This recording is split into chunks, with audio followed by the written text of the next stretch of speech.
vortex dynamics and dynamic stall of a pitching airfoil at a high Reynolds number.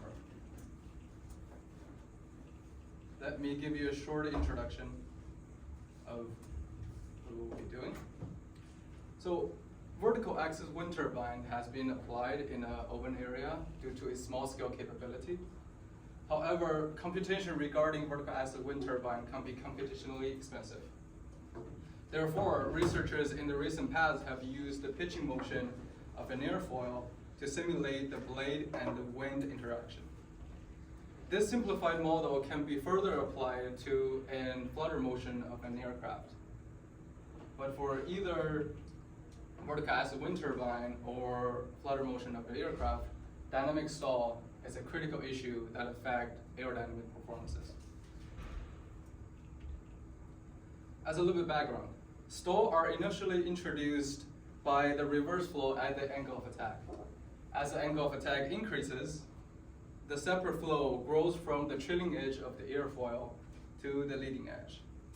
And once the stall happened, the laminar separation bubble will grow into a large vortex structure called dynamic stall vortex. The animation on the right shows us the procedure of a dynamic stall. The word dynamic means the flow goes into the stall and comes out of stall.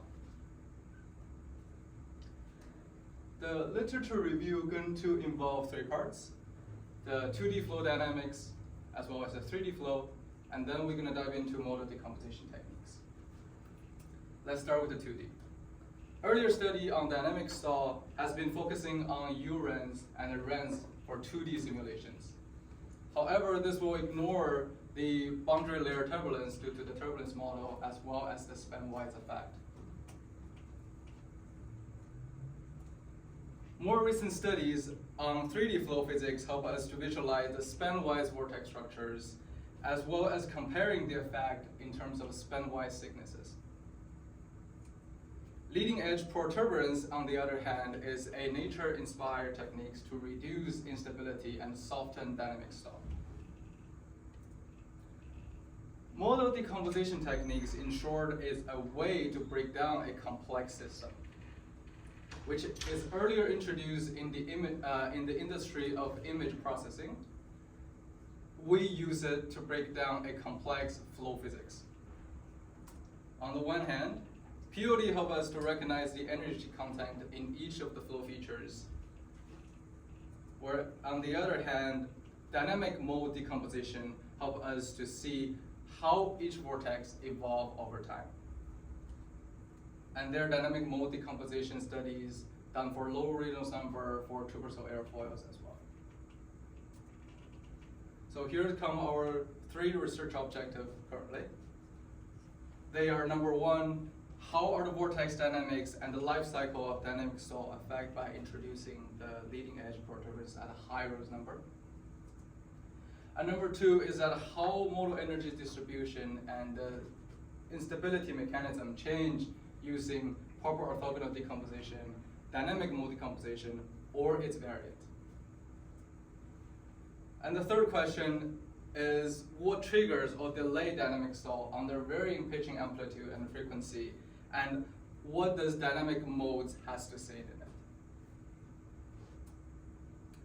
To tackle all of those three problems, we have defined some design parameters. The fundamental parameters, such as the geometry of the airfoil, we use NACA 0018 at a Reynolds number of 160K.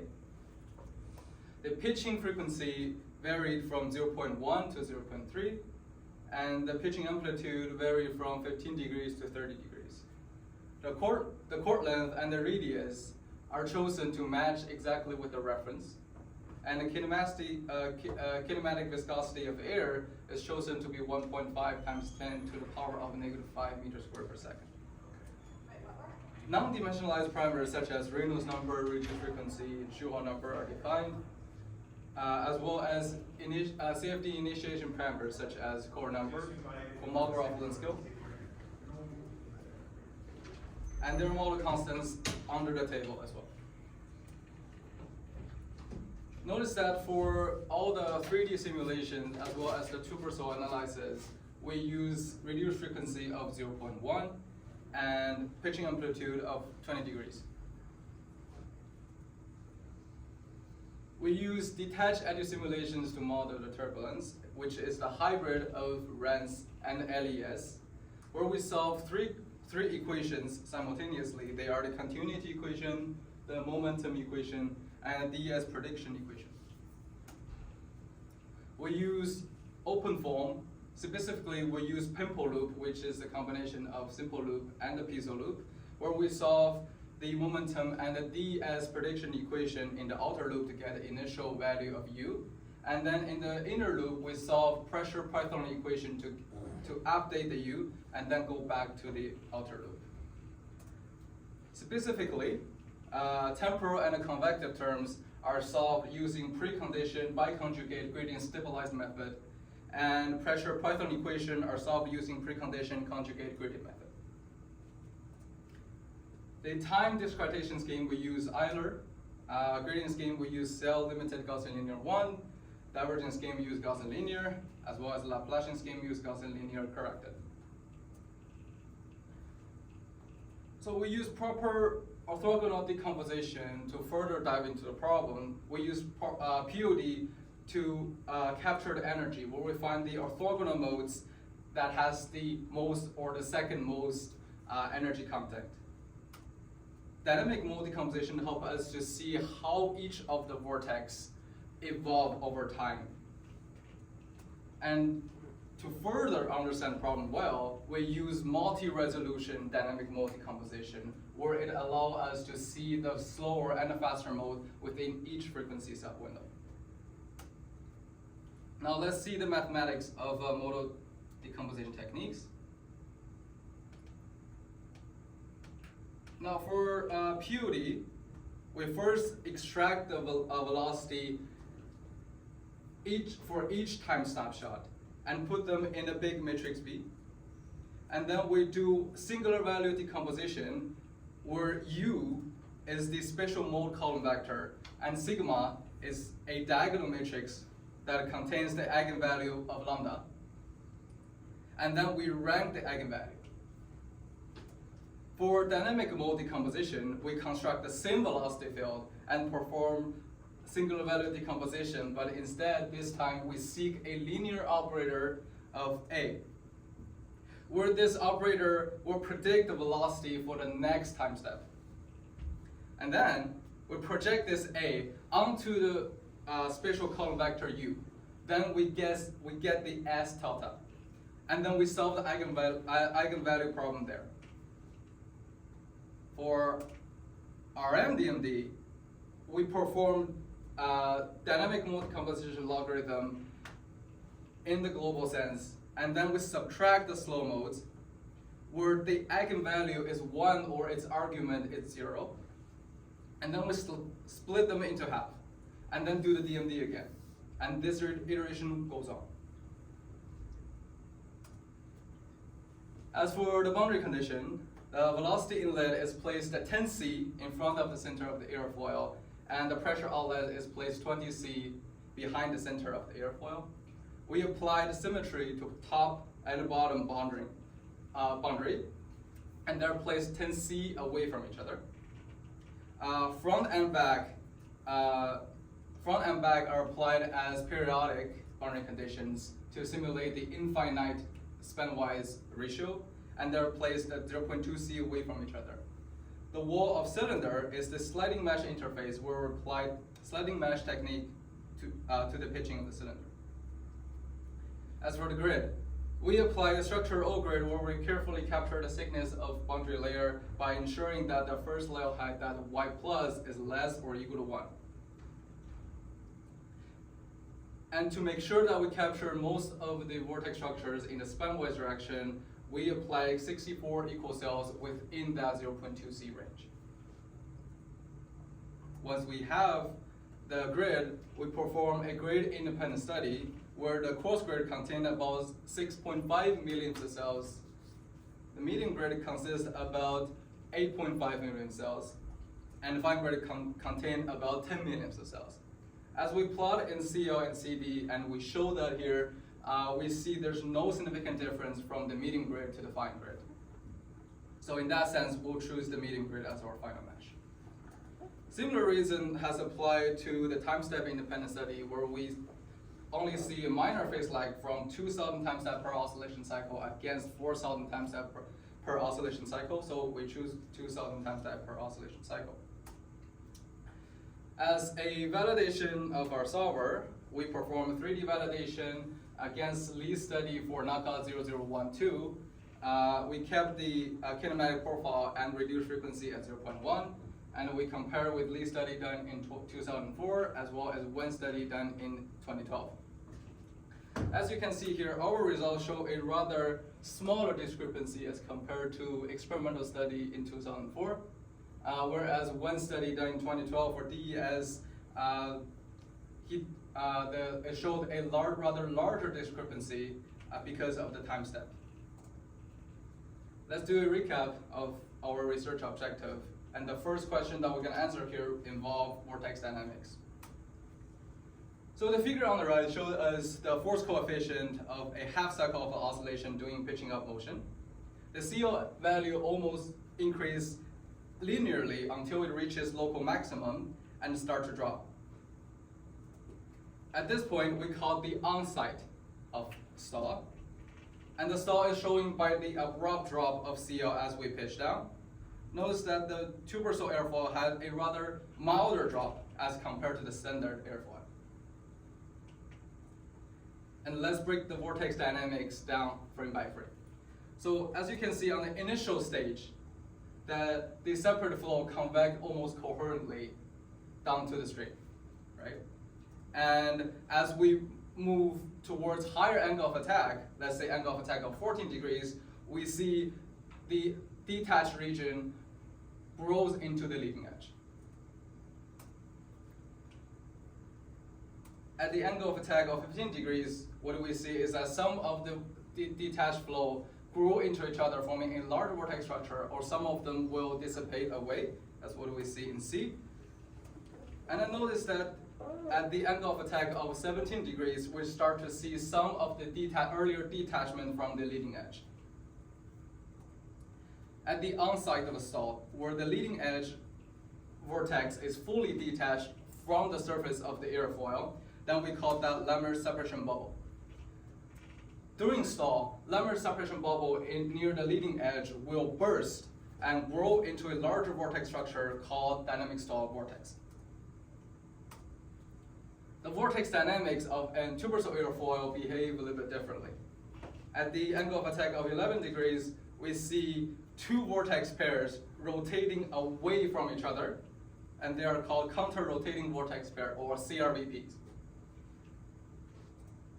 And as we move forward, the CRVPs grow in sizes. At the angle of attack, about 15 degrees, we see the CRVPs behave more like the leading edge vortex around the trough area, where the chord-wise velocity have increased significantly. And they start to detach from the trough area as well.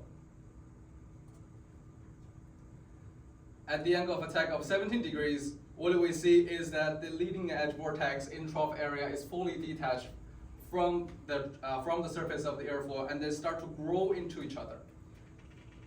And that's what we call RCRVP, or reverse counter-rotating vortex pair.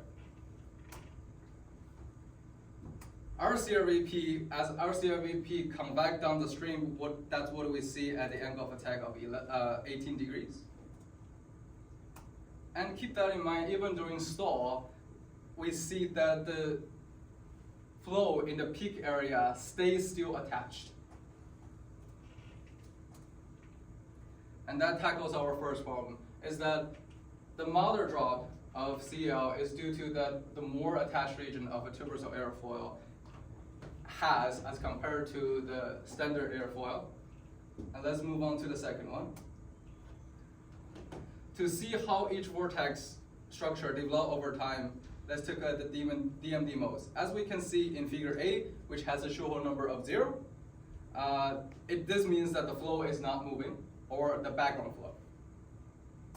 And mode number 2 is the primary vortex striding frequency, as the Schuhall number matches exactly with the pitching kinematics of the airfoil, or Schuhall number of 0.035. Mode 4 is the travel of DSV, where we see laminar separation bubble burst, as shown by the less scattered structure, and slowly grow into a more coherent structure as it moves towards the chilling edge. But not all of the laminar separation bubble burst will grow into a DSV. Some of them actually burst themselves into smaller eddies or turbulence completely, and that's what we see in mode 10. Similarly, we can see the mode 3 in C is the primary vortex striding frequency, noticing that the shear layer on the peak region stays still attached.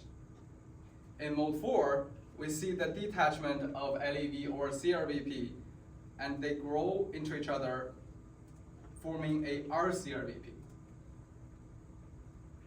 And similarly, not all of the LSB grow into a RCRVP, as what we can see in mode 2B. In mode 2B, LSB bursts into smaller eddies behind the trough area. For all the events that are showing above, we did a spectrum study where we ranked in the x-axis the growth and the decay rate from slow to fast.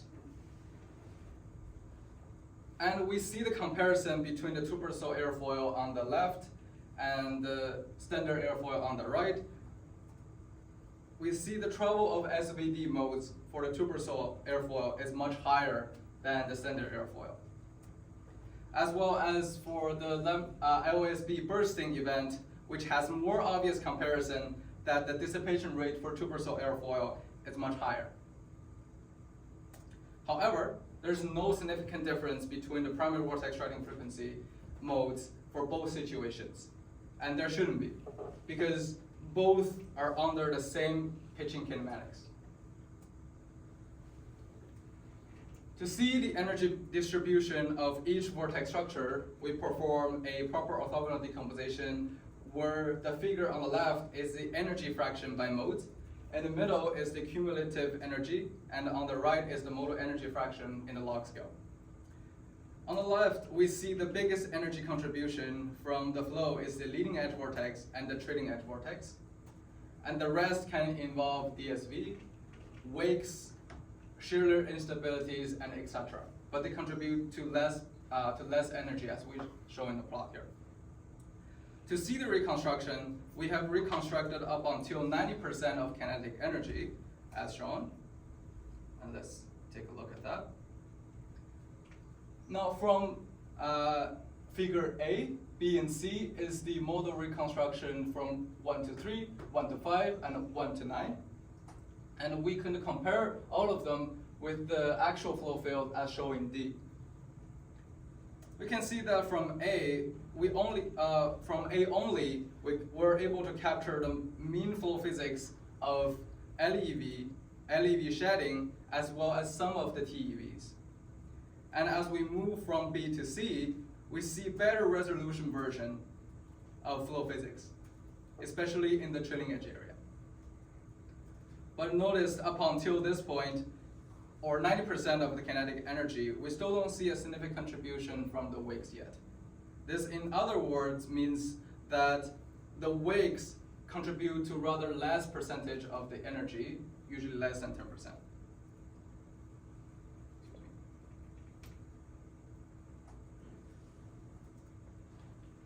Now we have answered our second research objective, is that how do modal energy distribution and instability mechanism using POD? Is that what we can see in POD is that so far under this definition of the problem, we see the leading edge and the trailing edge are the mean contribution to the flow. And from dynamic mode decomposition, we see that the 2% airfoil has a higher dissipation rate in terms of DSV and LSB bursting. So the flow during stall have more chances to reattach to the surface of the airfoil. And now let's take a look at the third question. which is what triggers dynamic stall under varying pitching amplitude and frequency. Now let's take the LEV modes under varying pitching conditions. In the column direction, we see the pitching amplitude from 15 degrees to 30 degrees. And in the roll direction, we have the reduced frequency from 0.1 to 0.3. Notice that at K equals to 0.1 and LA of 30 degrees, we use multi-resolution dynamic mode decomposition for better accuracy. The general trend that we observe from row A, C, and D is that the leading edge vortex becomes stronger as we increase the reduced frequency, and the flow gets decelerated behind the leading edge of the airfoil, as shown by the less scattered structure. This is due to that at a high reduced frequency, meaning that the motion timescale, or K, is approaching the convective timescale, or U. And this is called the apparent mass effect, under which the flow generates extra inertia to delay the vortex detachment and viscous diffusion. So the LEVs in this sense grow larger before shedding. And from B2, we see that the mode shape of LEV behave more like a pre-stall regime, as we show in row A.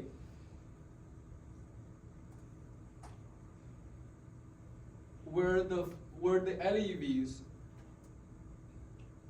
shed attaching to the surface of the airfoil during pitching up motion, rather than having the trend of growing into a larger vortex structure. Now let's move on to another event, the travel of DSV. The row and column are same as previous.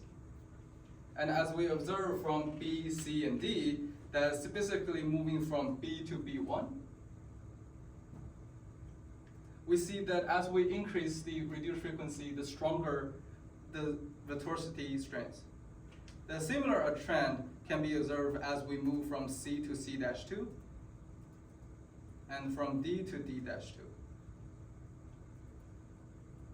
And this is confirmed by the experimental study done in 2023, which showed that as K arises, multi-scale structures of LEVs become more significant as it comes back to the trailing edge. This is a highlight of how stronger vortex core of DSV that sheds more slowly. However, the DSV mode for B-2 is rather missing, in which the mode it behaves more like a LEV mode, as we can see in B2. This can be a proof that the stall is delayed by increasing the reduced frequency. The LSB bursting event. The LSB bursting event, probably cannot see the title right there, but this is the mode for LSB bursting, which is a highly rapid changing event which has a higher Schuhel number, usually higher than most of the modes that we captured before. As we increase the pitching amplitude from 15 to 30 degrees, at each of the reduced frequency, we can see that the deeper the stall gets, the higher the energy contribution of the LSB bursting modes. This is confirmed by an LES study done in 2023, confirmed that the deeper stall yields a more violent bubble collapse and a stronger and a high frequency pressure velocity fluctuation near the leading edge. This is an indicator of increased energy in the bursting modes. However, as we move from in a horizontal direction in B, C, and D, meaning that we're increasing the reduced frequency, we can see that the LSB bursting modes are happening more rapidly as shown by the higher Schuhel number. And this is also confirmed by a surging flow experiment done in 2023, demonstrate that a higher excitation rate rises shear layer instability that feeds the LSB bursting. So in this sense, the bubble burst in a shorter time scale. And this is reflected by a higher Schuhel number. Nonetheless, in the pre-stall regime at the angle of 15 degrees, what we see is that due to periods, the apparent mass effect, the modes are slowing down in row A. We did a 3D spectrum study to plot all the modes under varying pitching conditions. In the x-axis, we see the growth and the decay rate, whereas in the y-axis, we show the corresponding frequency of each mode, as well as the z-axis, we see the pitching amplitude from 15 to 30 degrees. Now the first mode corresponding to LSB bursting at k equals to 0.1, angle of attack of 15 degrees is coordinated with them by the blue dot right there. And we can keep plotting them by increasing the pitching frequency to 0.2 and to 0.3 at angle of attack of 15 degrees. And we can keep plotting them at the angle of attack of 20 degrees. Or alternatively, we can plot by increasing the pitching amplitude only. And now let's see the full picture of this scatter plot. And then we connect the LSB mode by a solid line. And then we can do the same for the LEV modes as well, for the DSV mode as well. What we observe from this is that as we increase the pitching frequency, the LSB mode tend to dissipate faster. And in the deep stall regime, we see the similar effect.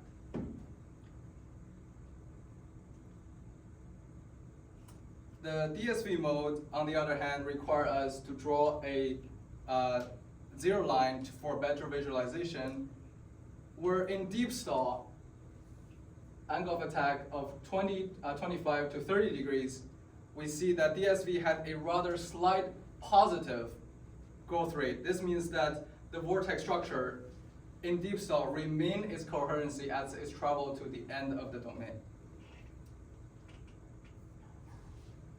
The LEV modes at last showed a general trend of deceleration.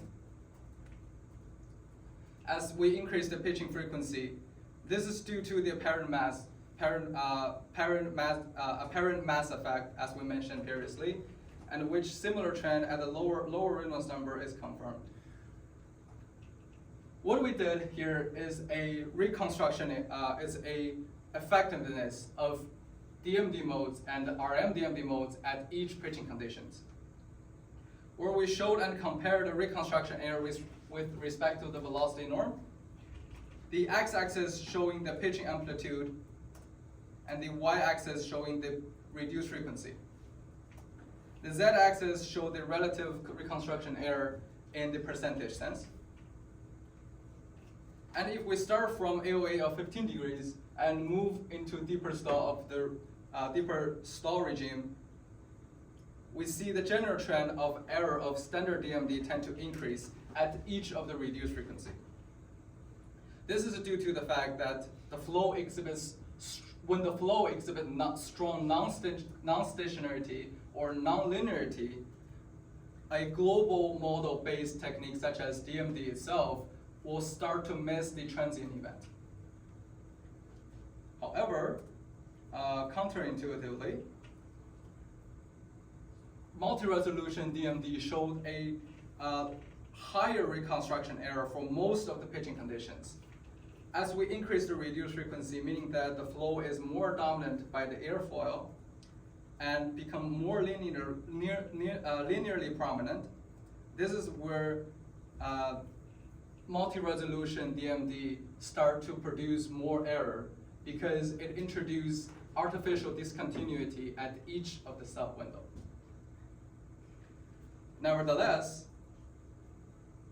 at k equals to 0.1 and 30 degrees, or deep stall with low reduced frequency, the LSB bursting mode tend to contribute more energy, and when this is where the more nonlinearity comes in, this is where the idea of multi-resolution DMD start to shine. Now we have completed the comprehensive investigation under varying pitching amplitude and frequency and the DMD modes, and we draw to 3 conclusions. Conclusion number 1 is that at a high Reynolds number, we observe that the attached region of tubercle airfoil is larger than the standard airfoil, while the dissipation rate of DSV and LSB bursting modes are higher, which contribute to milder stall and stall delay. And conclusion number 2 is that we observe that LEV and DSV modes tend to decelerate but have a stronger vorticity strength as we increase the frequency, in both light stall and deep stall regime, but with a slower decay rate. LSB bursting mode, however, showed a trend of acceleration at a higher reduced frequency. Conclusion number 3 is that the standard dynamic mode decomposition excel at reconstructing the globally periodic or linear or phase-logged flow. In this case, it's the light stall or deep stall flow with a high rate pitching frequency. Multi-resolution DMD shines in a highly transient or highly non-linear flow. In this case, it's low reduced frequency and deep stall. The journal articles that we pulled out are one of the POD paper and one of the DMD paper. The third paper for RMDMD is still under work and is planned to be published by the end of July.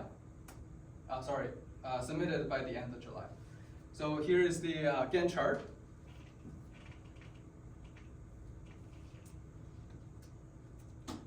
And at the end of my presentation, I would like to acknowledge NSERC Digital Research Alliance of Canada, Lakehead University, MITEX, for the resource funding and the resources. And here are the references. Thank you very much. I'd like to take the questions.